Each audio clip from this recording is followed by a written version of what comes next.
these are investors, people who know how the markets work, and sometimes you can make... Shorting, are you talking about? I never said that. You did.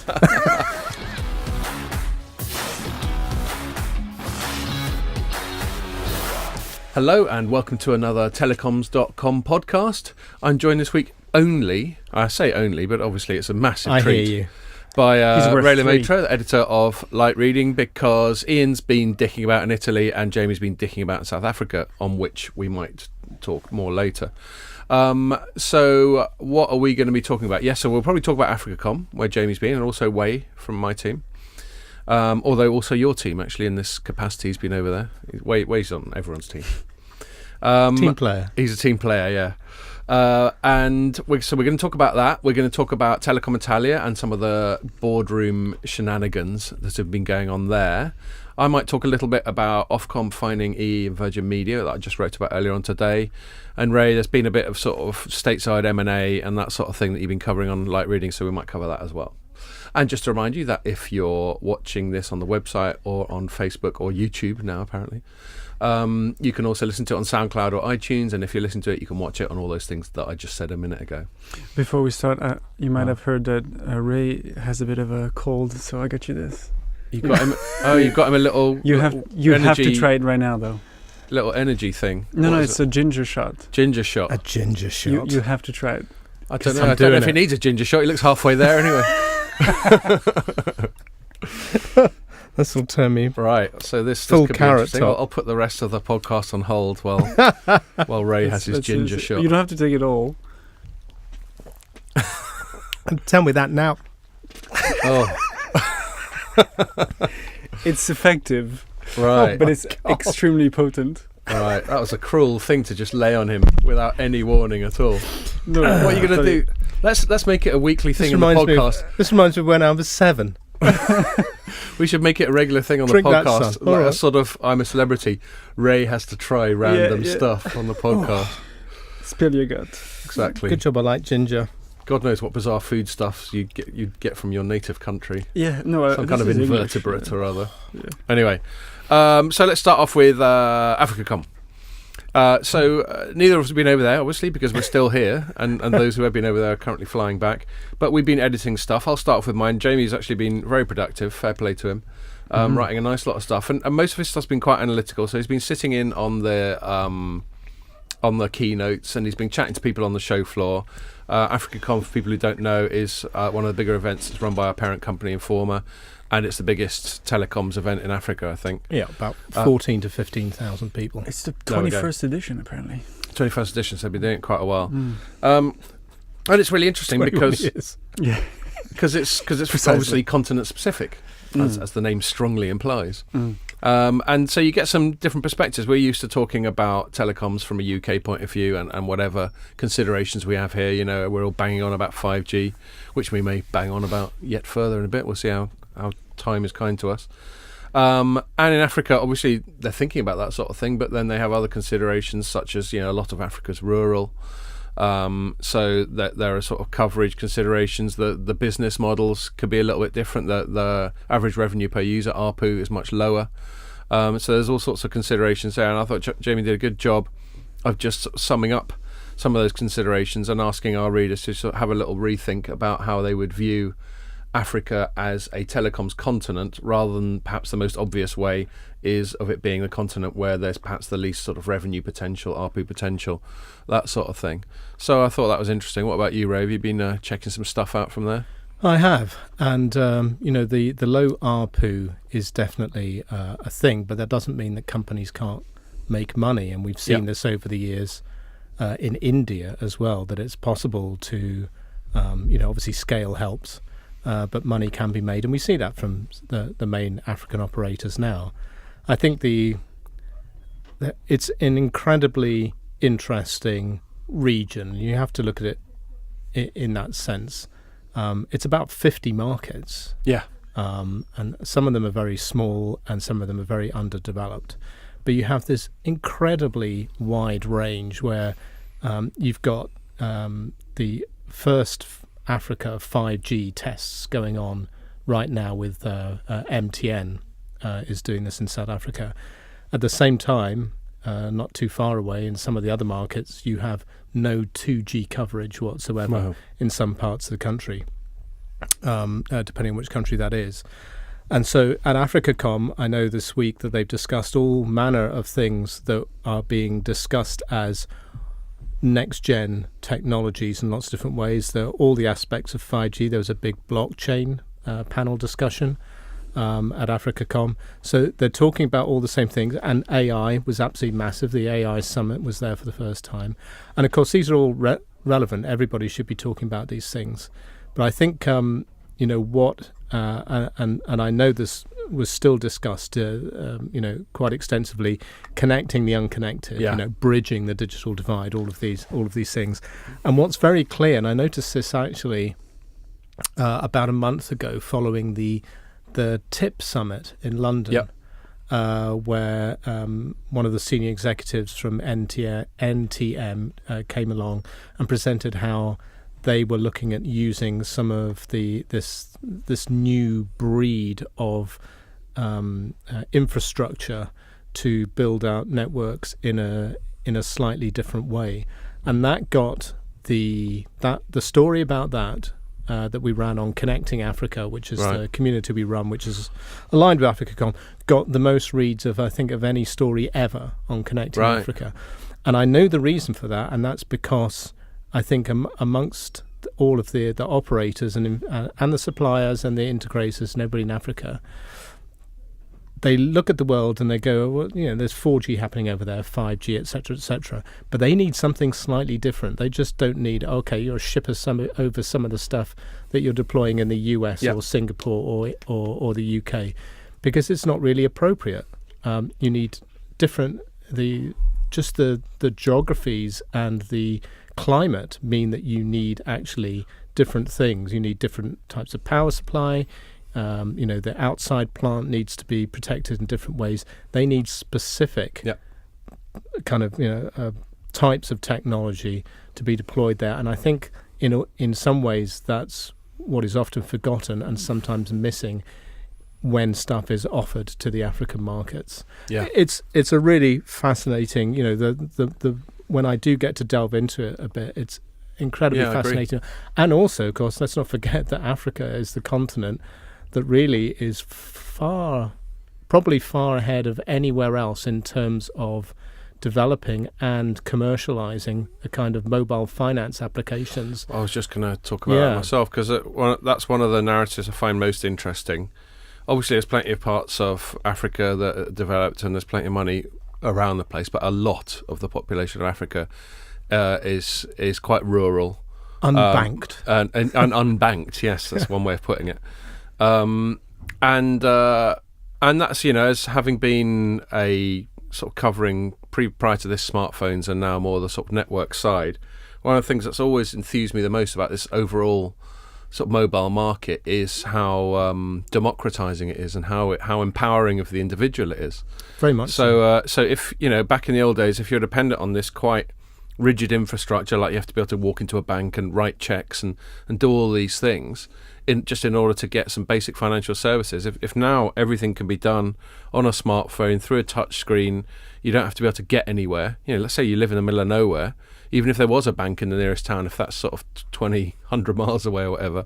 So it just empowers these people. What they choose to do with it, I'm sure there are lots of sort of agrarian Africans who are quite happy just doing that, and fair play. But at least now they've got the option to as you say, partake in the sort of digital world, get involved in banking, get involved in things like loans and investment and all that sort of thing. It makes a massive difference to their supply chain and how they can run their businesses. But just getting access to up-to-date weather reports to know that there's a massive storm about to arrive and things like this, just things we take for granted. Yeah, and if that means that elevates the average African's sort of per capita GDP or earnings, or however we want to measure it, then I think that's probably for the best for absolutely everyone.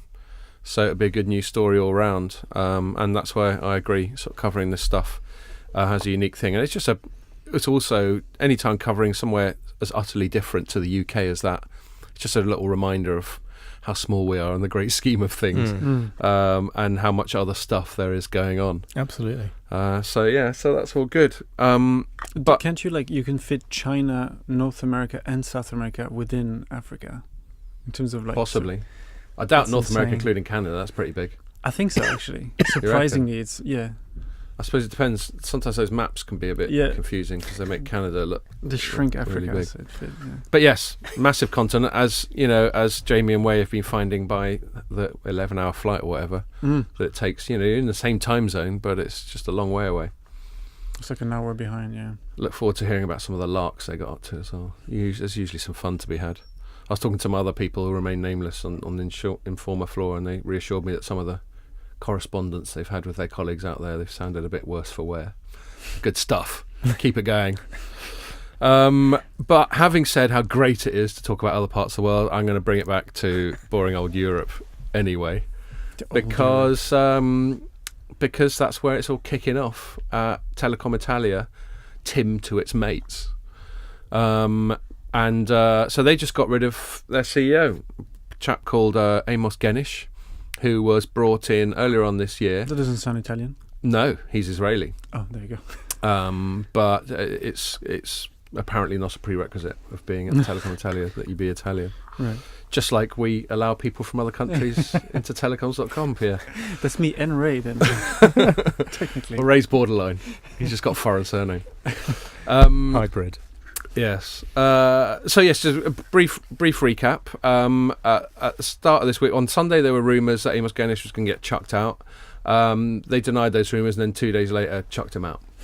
In a dramatic dawn boardroom meeting. Yes, exactly. Well, we both covered it. Pistols were involved. We both covered it. Why don't you take off the narrative of what happened earlier on this week, and then I'll jump back in with the stuff I've been most recently. They had reporting. a dramatic dawn boardroom meeting and sacked the CEO. I mean, dawn. Did you What's that all at about? dawn? Yeah, it was at dawn. Yeah. Somebody wrote this and said. Was it This 6 is a fact. a.m.? It happened. I mean, the press release came out about 8 o'clock when they'd already made the decision. Yeah, they had the meeting, went for coffee, and then issued the press release. So it came out a few hours later. But they kicked out the CEO and then said they were going to have another meeting less than a week later to announce a new CEO. Yes, which it's just slightly awkward with the timing. Surely the Sunday just gone. Well, quite. I was going to say it's slightly awkward with the timings because we're recording this on Friday, but by the time we publish it, it will be Monday, and a lot of this stuff we're talking about in the future tense will then be in the past tense. But what can you do? If you worked a bit quicker, Pierre, we wouldn't have this problem. I can have it too. Yeah, sure. No, nobody's going to listen to it. I'm just messing with you. And Ray, just tell us a little bit, before I go on to the most recent developments, tell us a little bit more about the background of why Amos was there, who proposed him there, or are you giving me that sort of Scott, don't land me in the I don't know what I'm talking about look? I do so there's been a boardroom battle for about the last 15, 16 months between Vivendi and Elliott Management, which is I think commonly known as an activist investor. Yes. It spots opportunities and goes in and looks to make make a lot of money by shaking things up.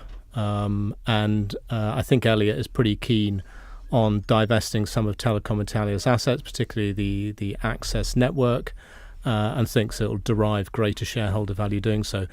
And until about, I think it was April or May this year, Vivendi had board control, but Elliott, in its wily ways, managed to wrest boardroom control from Vivendi, and it's kind of been a battle of words since then, but also incredibly unsettling. And while Vivendi and Elliott might think, we want the best thing, this is the best thing for this company, they're really only thinking about their end profit. Yeah. And what they're doing is they are devaluing and destabilizing one of the main telcos in Europe. Yeah. And they really need to stop. Yeah. To put it politely. I agree. To put it very politely. I agree. It's for F's sake. It is. You sometimes wonder if this is just pure executive level ego playing out. The egos at the top of Vivendi and the egos at the top of Elliott just decide to get it on, and Tim is just this proxy in the middle, like some kind of divorce custody battle or something. Yeah, egos and money. Yeah. Will Tim, survive this and be as strong as it could be in 10 years' time? Do they care? Not sure they do. Meanwhile, of course, Iliad has entered the French market and is sweeping up... Italian. It entered the Italian market? Oh, what did I say? French. Oh, sorry. The French company, Iliad, has entered the Italian market and is sweeping up millions of customers and is no doubt benefiting from this unsettling time.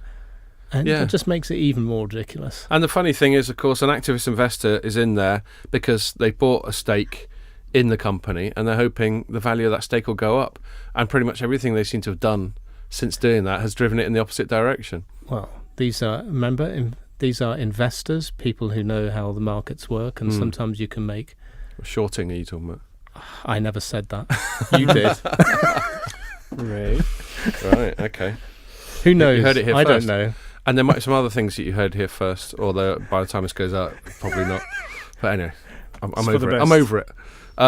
I chatted to someone who... Other investments are available. Yes. I chatted to someone today who I will just say is a source close to Vivendi.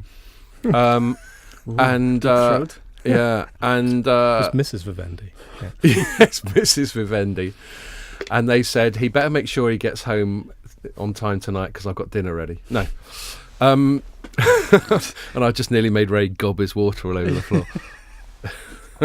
Hope you caught that. For the abuse you should get for that. Yeah. Yes. And they said they reckon they know who the CEO is going to be, that they're probably going to announce on Sunday. I'm not going to get into whether it's past Sunday or whatever. And it's basically one of two guys who are already on the board who were nominated by Elliott at the time. I can look them up actually, and this will be interesting because when this comes out, then we can see whether my source was talking rubbish or not. Alfredo Altavilla or Luigi Gubitosi. Check out that accent. Yeah. Gubitosi. Well, I want to say Altavilla because I can speak Spanish and not Italian, but I don't think Italians do that. So it would have been Altavilla then? No, in Spanish it'd be Villa. Yeah, right, yeah. Anyway. So yeah, they're both there and they were put there by Elliott. So if either of those became CEO, it'd be hard not to describe them as an Elliott proxy. I'm sure they would insist otherwise. But then Amos Genish was very much put there by Vivendi, but he... A former Vivendi executive. There we are. And he doesn't like being referred to as a Vivendi proxy. And of course these people are very established professionals. I think the first one, Altavilla used to be head of Fiat, and Gubitosi was or is the head of Wind, the Italian operator. I thought the head of Fiat died. Well, if it's still around, isn't it? Fiat Group owns all sorts of stuff. They own like Ferrari or something, don't they? Yeah, but I think that was the founder. Yeah. He was the CEO. Mr. Fiat, Dave Fiat. Whatever. Yeah. So that's not to say these are not obviously very established professionals. You're not just going to put in your mate from the pub, but their loyalties would appear to be more towards Elliott than Vivendi. So there's more of this proxy rubbish going on. I also heard from that source that Genish. So while the press were being lied to on the Monday, so this story came out on Sunday that they were going to get rid of him. Telecom Italia straight out said to the press, nope, that's definitely not going to happen. And then next day they got rid of him, which is one of the more sort of flagrant lies you'll ever get. We're used to being lied to, or at least embellished to, aren't we, Ray? It's like the football transfer market, sort of thing, yeah. But this source told me that Genish himself got written assurance that he wasn't going to get sacked just before he was about to get on a flight to Korea. And so they went, no, don't worry about it, mate. You're good. Get on the flight. Go on, watch some movies. And then within a couple of days, they just gone, yeah, I said you weren't going to get sacked. Yeah, not so much. Anyway, so that's all quite exciting. But this is, I stress, a single source who's close to Vivendi and not the other side of the story. So it could all be rubbish, and we'll find out by the time this is broadcast. But it's all good fun. Indeed. And as Ray and I, as we were just sort of saying to each other earlier on, if companies didn't do all this kind of dicking about, we possibly wouldn't have a job. Yeah. So thank God they do. Drama. My shelf stacking skills are, exactly. Still finely honed. I don't know how to do anything else except write about telecoms companies dicking about, so it's just as well they continue to do so. So on that note, Yeah, I've got one more thing, but I'll put the ball back to you as I've spoken for a while. Oracle bought someone. Yes. So in the ongoing wave of SD-WAN acquisitions, Oracle has acquired Talari. So Cisco's made a number of acquisitions in this space. VMware has, and now Oracle. And I think the interesting thing for me is, I'll make this incredibly short, is that maybe 6 or 7 years ago, roughly, Oracle made, over the period of about 12 to 18 months, made a bunch of acquisitions to boost up and help to create Oracle Communications, a part of the larger tech company that focused on the communication service provider space. And then after that, it kind of went a bit quiet. Yeah. I mean, still there, certainly not as active. And I wonder if this is a return or some kind of effort to get back more in the game, because they certainly didn't make the most. Oracle did not make the most of those acquisitions over the years. And it's very interesting to see them to come back in at this point. Yeah, one thing that it's only just occurred to me now, and this could be rubbish, and I encourage you to tell me if it is. The IBM acquisition of Red Hat. So Red Hat's quite strong software-wise in the telecoms vertical, or at least quite active. Mm-hmm. And so IBM buying Red Hat, obviously among the things it gets from that is a greater stake in the telecoms vertical than it would otherwise. It just occurs to me maybe that, you were implying there was a sort of wave of M&A. I know you're speaking specifically about SD-WAN, but maybe these things have a habit of snowballing. You see that your competitors are doing some buying, so you feel compelled to get involved. Well, I think this is probably the Oracle move is probably on the back of the Cisco and VMware activity. Right. This would have been going on for X number of months.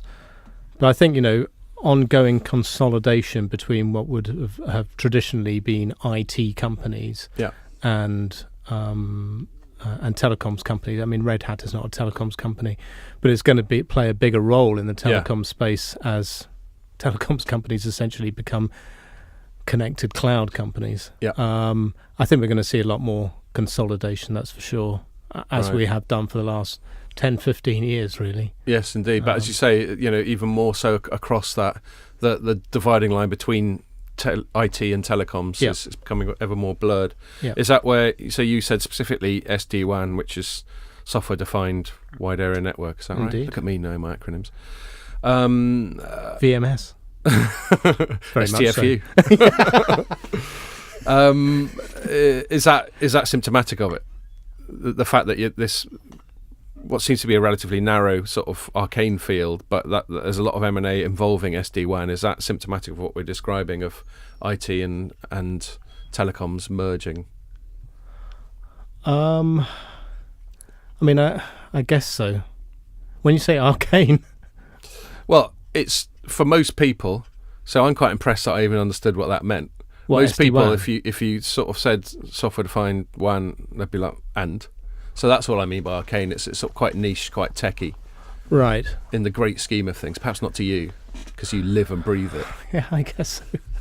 Yeah, I mean, it's a good time to be making these acquisitions because it's just about to kick off and become a massive market. It's been much talked about, much hyped for a couple of years, but now now we're going to see the money flowing into this as a lot of enterprise users come to the end of their previous contracts with VPNs and MPLS connections, and potentially and most likely switch over to SD-WAN, which is still a relatively immature in many ways and could flop a bit. But this is definitely the right time to be making acquisitions, assuming they come off. As there's a lot of this software-defined stuff, which again I will defer to your and light reading's greater knowledge of subject matter, but it still feels like it's in its infancy. It's yes, I think it's the maturity cycle has got a long way to go.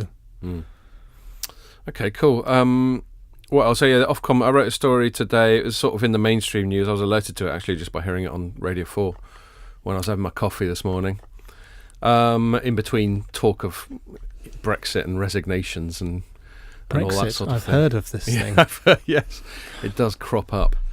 Yes, Ofcom fined EE and Virgin Media, and the reason it fined them is because it reckoned they were overcharging subscribers who wanted to leave their contracts early, which again seems like a rather sort of niche thing, but I think it sort of speaks of a broader, I don't know, sort of culture within communication service providers and perhaps utilities on the whole, of a bit of sharp practice towards their customers, i.e. making it as hard as possible to leave once you sign up. So they spend a hell of a lot of money on acquisition. They'll get people, knocking on your door, all that sort of thing. But then part of the plan is to then make it a real pain for you to leave. The Comcast. Right, all that sort of thing. And and one of the ways is just if you're going to leave, to start sort of charging you sort of punitive fees, especially if you want to leave early. And now the reason they got fined is just because they said that they weren't upfront enough. And the most interesting thing, I think, to me, is not the fine. The fines are a few million quid, whatever. It's not going to break the bank. But it's obviously a bit humiliating to have that all over the news that you've been a naughty CSP. And also that their two responses were different. So EE just sort of went, yeah, all right, fair enough. Whereas Virgin Media just went, this is bull. And there was I republished a full sort of quite an outburst from their CEO, just saying how wrong it all is. And the interesting thing is that the scale of the offence in terms of the amount of subscribers affected and the amount of money involved was much less for Virgin Media, and yet the amount of their fine was more. So not only does this include a sort of 30% discount to EE, which seems bizarre that you can get a discount. Special offer on fines this week. Maybe 30% if you capitulate and say that you promise to be good from now on, which is the fess up discount. It is. But then even 30% off that, it just seems that just on the scale of it, I'm not talking about the severity of what they did wrong, I don't know the minutiae of it, but the amount of time they did it for and the amount of customers it affected was far greater.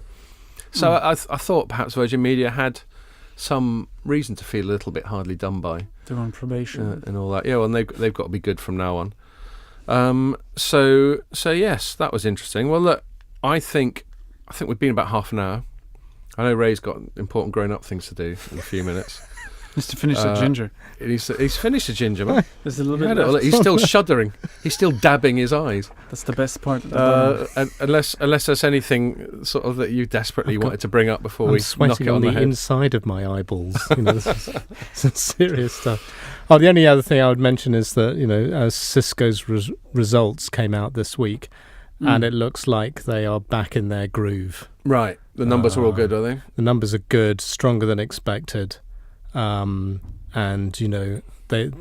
Cisco is a company that's gone through some changes in the past few years in terms of what it has in its portfolio, how it goes about its business, and also in terms of its personnel. And it looks like it might be ready to even more kick-ass than before. We'll see, but it looks like the beast again. I remember this time last year I'll get you another little plug in here, at your 2020 event. Right, 2020 Vision. 2020 Vision, sorry. In 3 weeks. Exactly. What are we going to do when it's like 2021? Because then it'll be like you're looking back. Anyway. I remember there was talk about Cisco, how interested are they in the sort of telecoms vertical compared to historical stuff. Oh, I think you'll find there was only one person talking about that. Right, well, yes. But without getting into who that was, I mean, is your impression that they are just as committed to that vertical as ever? Very much so. Yeah. There was no evidence that they weren't committed to it. I think they showed that at Mobile World Congress last year. Just how involved. I mean, if you look at one of the kind of most compelling stories in global telecoms of the past 2 years, has been Jio in India, how it's come from nowhere as a greenfield operator to completely reshape one of the largest markets in the world. And Cisco is basically a large part of the foundation. Oh, is it? Yeah, for what that company's done. So that's a hell of a shop window as well for all the new stuff that Cisco's doing. So, it's just, I mean, it's interesting to see,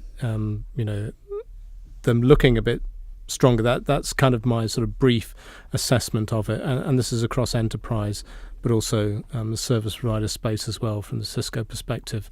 A lot more software focus, obviously, these days, different business models. But, every this is a large company that's basically built to make money, and they will do what they need to make money. Well, indeed. You'd expect no less of them. Absolutely. Cool. And that's what we do, isn't it? Just like us, we are built to make money. That's why we got so much cash. So I'm going to go and get my private jet to the pub. Okay, cool. Well, thanks a lot for that, Ray. And I'm going to finish the dribbles and the tiny bottle of ginger. Oh, you can't have hated it that much if you're finishing it off. No, he likes it. Yeah. Cool. Okay, well, look, thanks a lot for listening, and make sure you join us for the next one.